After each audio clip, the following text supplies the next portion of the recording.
A man by the name of Thomas Sast published a book in 1961 called The Myth of Mental Illnesses, discussing his belief that mental illnesses were unnecessary diagnoses used to excuse the behavior of moral and socially deficient people. Some people still have this view of mental illnesses, but the majority of the public have gotten to understand over the years what a mental illness is really about.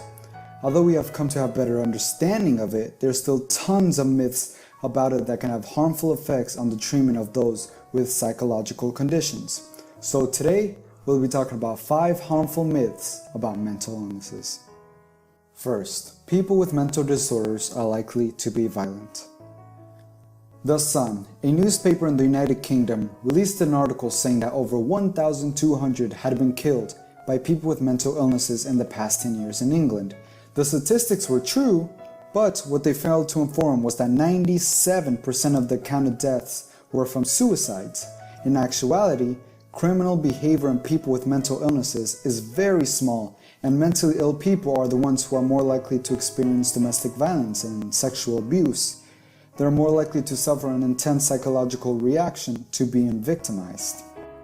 Second, people can pull themselves out of a mental illness if they really wanted to.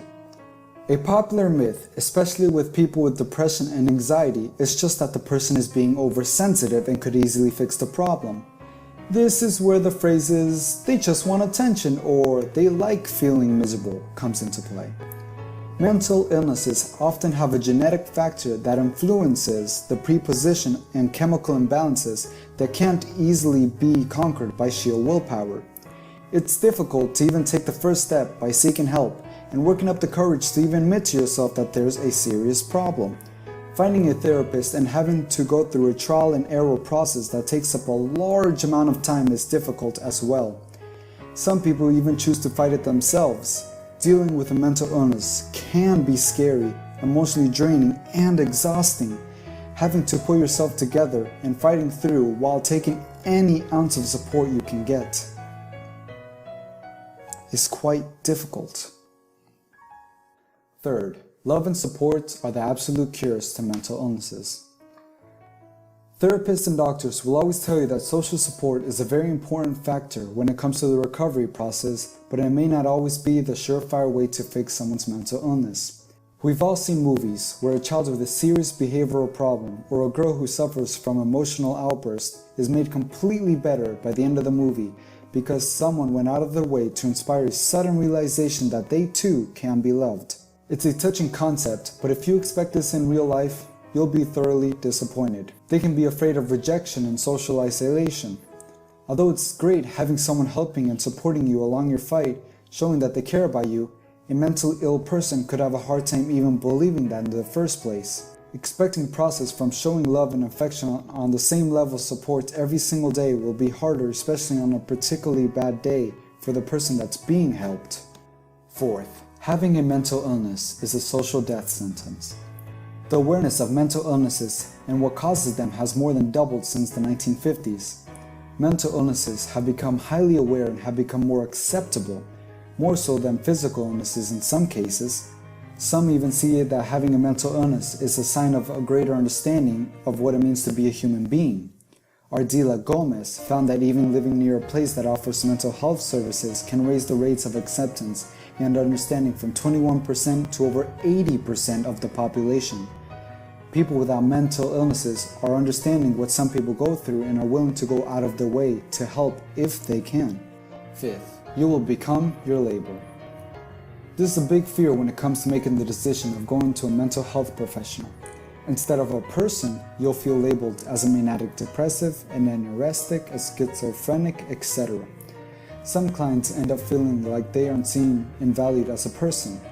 Bridgian therapists have pushed for first-person terminology. For example, instead of an autistic child, you use a child with autism. This puts emphasis on the person and not the illness. Some researchers have even debated if telling their clients their official diagnosis is beneficial for their recovery process.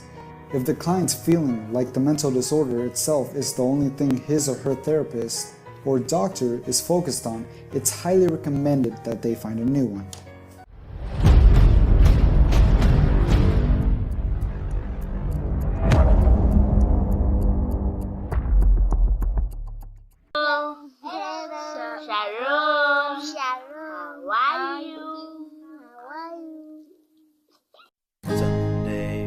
Monday, happy days.